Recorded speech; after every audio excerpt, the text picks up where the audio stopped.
สวัสดีครับวันนี้เรามาเที่ยวกันที่น้ำตกถ้ำพระจังหวัดบึงกาฬนะครับตอนนี้เราก็อยู่ที่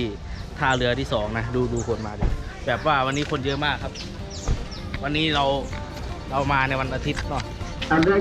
เดี๋ยวเราไปจองตั๋วขึ้นเรือกันเห็นเรือนะเรือครับ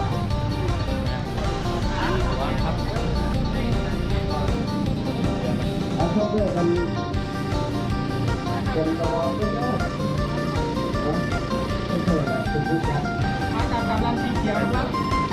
คนครับตอนนี้เราก็ได้ตั๋วมาแล้วนะผู้ใหญ่30เด็ก20 บาท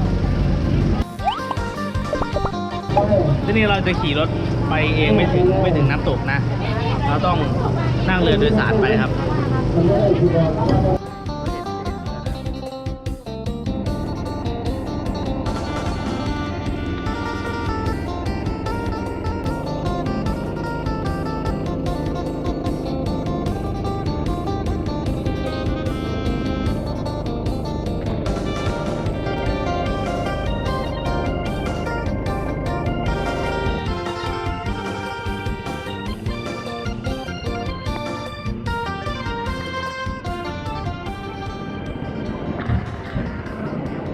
ครับตอนนี้เรา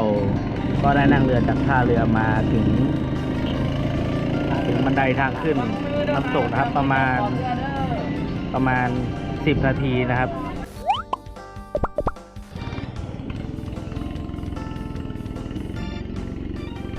เนี่ยเราอยู่ที่ไหนครับประเด็น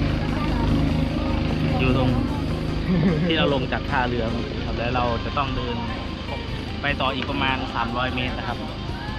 ตอนนี้คนก็รู้สึกหลังผูกผ้านะครับจะแน่นนะ ตอนนี้ก็อยู่ตรงที่คัดกรองแอลกอฮอล์แล้วก็เครื่องดื่มนะครับนี่นะครับ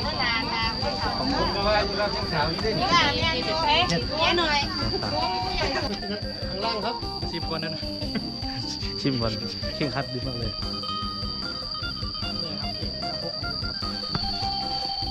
ขอบคุณครับท่านผู้ชมขอบคุณมากเลยเกินถ้าใครมาบึงกาฬแล้วไม่ได้มาที่นี่คือแบบเหมือนมาไม่ถึงบึงกาฬนะครับมันเลยก็เหมือนการไป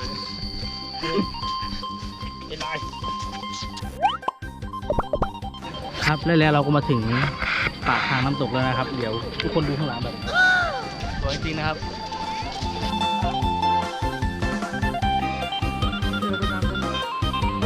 เนี่ยเราก็จะไปตรงนู้นนะครับตรงข้างบนภูเขากันก่อนจะถึงก็จะมีแม่น้ำที่ให้เล่นเด็กเล่นน้ำได้แค่นี้ไปอันนี้ก็วันอาทิตย์ก็คนเยอะนิดหน่อยนะครับวันนี้แล้วไม่หน่อยอ่ะเยอะน้ำใสยังกินได้อะมากินโชว์ดิเอาเท่าไหร่เอากินได้ไงสุดกินได้ท่านผู้ชมครับน้ำนี้รสชาติเป็นไงครับมันหวานครับหวานน้ำน้องข้างบนนู้นหรือเปล่าที่น้องเขาแช่อยู่เห็นไหมที่เขาแช่ข้างบนเรามาดูตรงผนังใกล้ๆที่มันเป็นที่ยึดเหนี่ยวจิตใจที่คุ้มครองดูแลคนมาเที่ยวตรงนี้นะครับนี่จะมีเป็นเหมือนฝายชะลอน้ำเพื่อกักน้ำมาให้ไว้เล่นกันนะ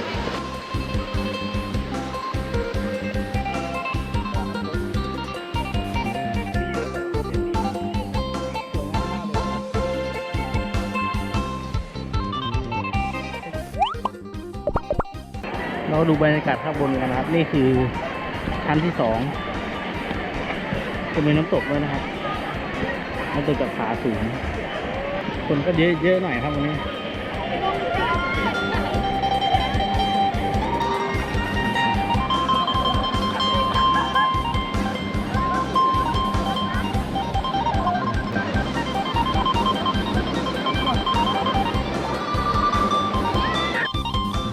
ครับแล้วตอนนี้ผมก็มาถึงจุดที่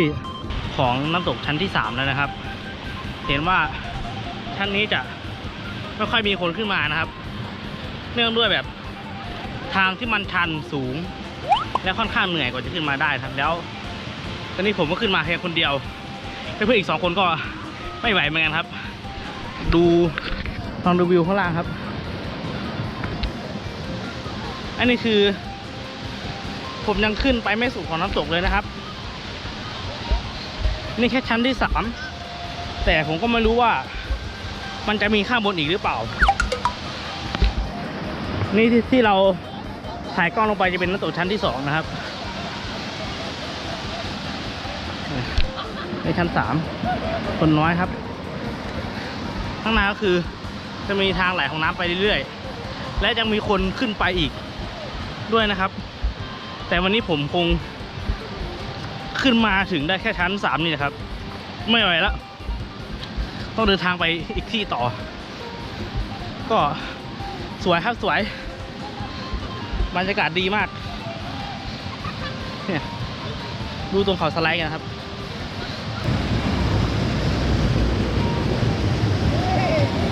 สวยมากครับต้องให้เป็นส่วนตัวเป็นไงพี่สนุกไหมครับเย็นไหมครับโอ้ข้างบนไม่ค่อยมีคนเลยน่าจะไม่ค่อยมีคนมาถึงใช่ไหมพี่สูงมากเลยครับข้างบนนี้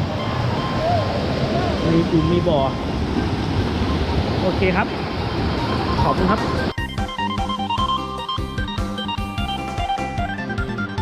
สุดครับสุดครับอันนี้สุดครับ